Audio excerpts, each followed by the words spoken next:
amados irmãos, queridas irmãs, louvado, bendito e adorado seja o nosso Senhor e Salvador Jesus Cristo. Olha, gente, uma coisa é você saber que Deus existe. Você saber que a água existe é uma coisa, você beber a água é outra. A água, saber a palavra água, não mata a sua sede. Você saber que o fogo queima é uma coisa, você pôr a mão nele, você queima. A palavra fogo não queima. Uma coisa é você ver falar a palavra Deus. Fala-se muito de Deus. Outra coisa é experimentar Deus. Ter uma vida, uma experiência com Jesus. Nós vemos hoje muitos pregadores, o pregador levita e o pregador profeta.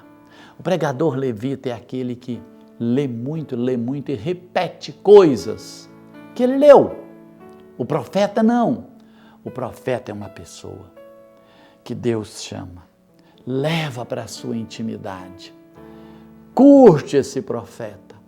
Depois de experimentar, Deus empurra esse profeta para o mundo, para falar, não de algumas coisas, umas frases de livro que ele leu, mas de uma pessoa que ele experimentou.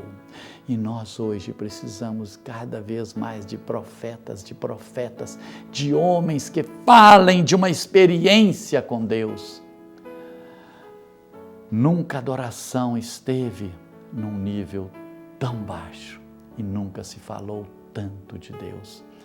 Você escuta às vezes muitos programas onde se fala muito de Deus, mas é um escândalo você ver as ovelhas famintas diante do altar e não são alimentadas. Estão ali, mas escutam coisas que não saciam a sua alma. Olha, a abertura das igrejas agora, eu escutei umas pessoas dizendo que eles foram aquela sede na Santa Missa, de ouvir alguma coisa de Deus, e as homilias eram só falando de coronavírus. Isso eu ligava a certas emissoras de televisão e escutava o dia inteiro. Eu quero é Deus.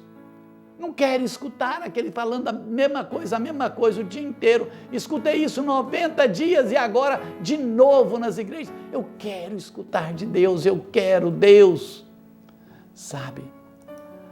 As ovelhas não são alimentadas, porque aqueles que falam não experimentam, e ninguém dá o que não tem. Olha, são muitas vezes administradores e poucos profetas, poucos pastores, preocupados com as ovelhas, dar a vida pelas ovelhas. Em alguns lugares, a gente tem a sensação que está num sindicato. Puxa vida! E a gente vê lá em Ezequiel 34, falando para nós dos maus pastores, aquelas pessoas que estão preocupadas com seu cajado, preocupadas com seu pasto, mas não preocupados com as ovelhas. Deixaram as ovelhas de lado. E aí o Senhor disse, como esses pastores não cuidaram das minhas ovelhas, eu mesmo vou cuidar das minhas ovelhas, já que eles não preocuparam. Olha, gente, vivemos num mundo de um ateísmo secularizado, onde se fala muito de Deus, mas pouco com Deus. E não são palavras que alimentam as pessoas, é o próprio Deus. Enquanto essas pessoas não experimentarem, não beberem do próprio Deus, elas não serão saciadas. O que alimenta a alma de uma pessoa é Deus e não palavras. Sem uma experiência pessoal com o Senhor, não vão melhorar em nada, só de ouvir a palavra. Deus deseja conosco um relacionamento pessoal. Deus é uma pessoa com quem devo eu ter comunhão, como eu tenho com outra pessoa.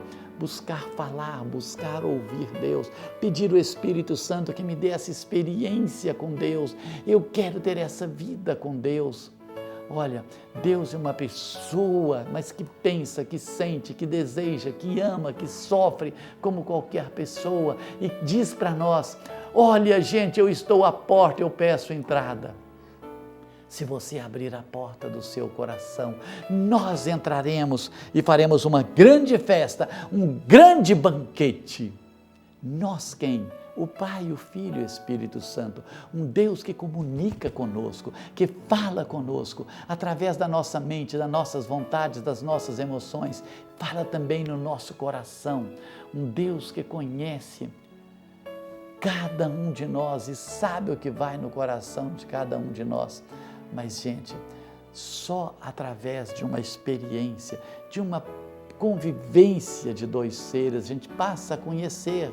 É preciso criar laços com Deus, essa nossa amizade com Deus, um Deus que diz: eu te chamo de amigo, não mais servo, mas de amigo.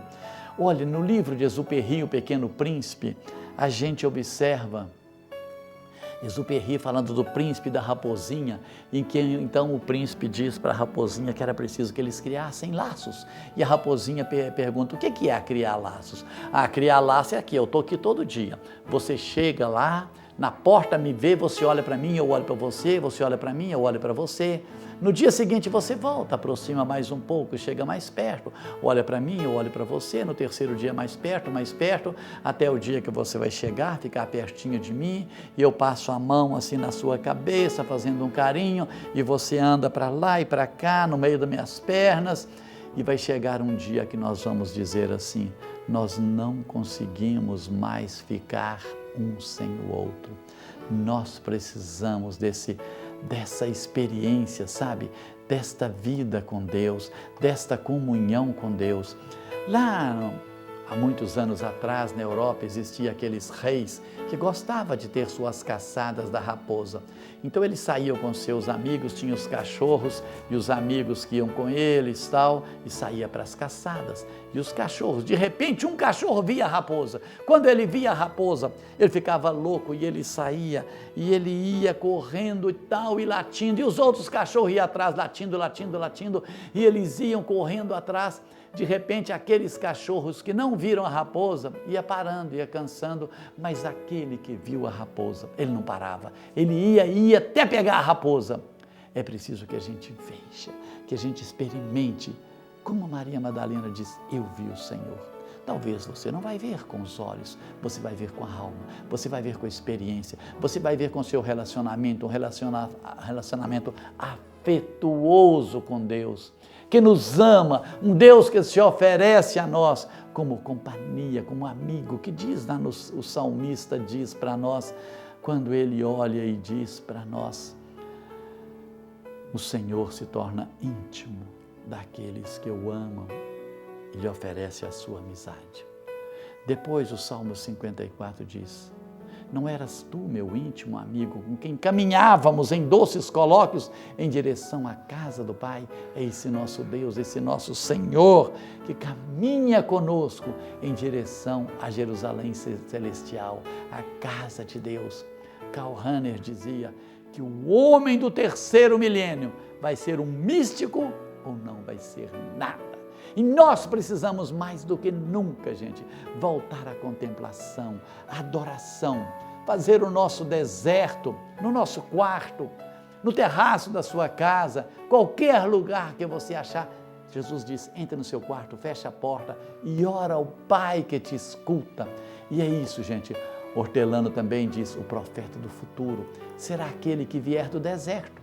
Deserto, não sei para o deserto Saara, mas o deserto da sua casa, o deserto onde você estiver, que como Moisés, Elias, Jesus, cheios do brilho, do perfume de Deus, possamos proclamar as maravilhas de Deus. Aquele homem que experimentou como Moisés e voltava com o rosto brilhando, como Elias, e depois as pessoas diziam verdadeiramente: é um homem acostumado a falar face a face com Deus.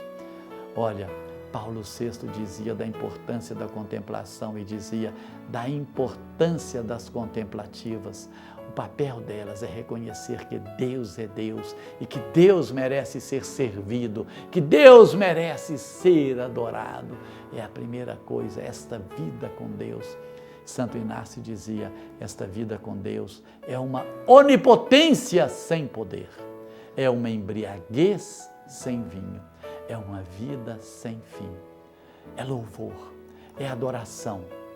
E isso não é como os muitos dizem, é alienação. Não, é um dom de Deus. Um dom que a gente busca no silêncio, na humildade, o ardor, um coração que ama e quer encontrar o Senhor.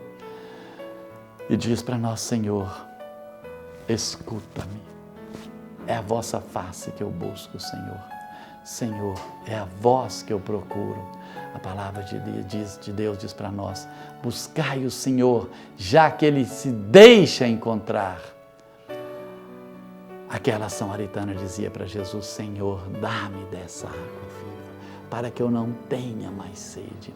Uma oração, uma vida que é muito mais passividade que atividade, muito mais silêncio que palavra, muito mais adoração que estudo, muito mais disponibilidade que ação, muito mais fé que raciocínio. Uma oração autêntica é um dom do céu à terra, é um dom do pai ao filho, é um dom do esposo à esposa, é uma manifestação de Deus ao homem. E Jesus diz para nós, a vida eterna, Pai, é essa, que te conheçam, Pai, e aquele que tu enviastes. Olha, gente, é esta vida eterna que Jesus quer nos revelar. O retorno ao primeiro amor, volte ao primeiro amor. Jeremias diz, lembro-me da tua afeição de noivado, quando você jovem me procurava, tempo de noivado, e eu buscava tocar, falar o seu coração, e nós reconhecermos que Deus é Deus, tratar Deus como Deus, adorar a Deus. É isso, gente, o louvor, a adoração.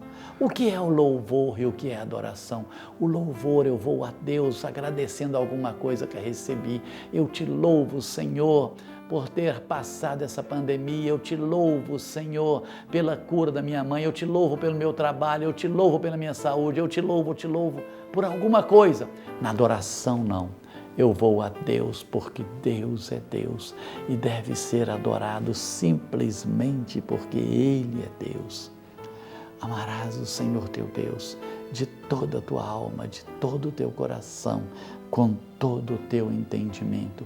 Isso é uma antecipação, gente, um antegozo do paraíso, aquele grande silêncio interior.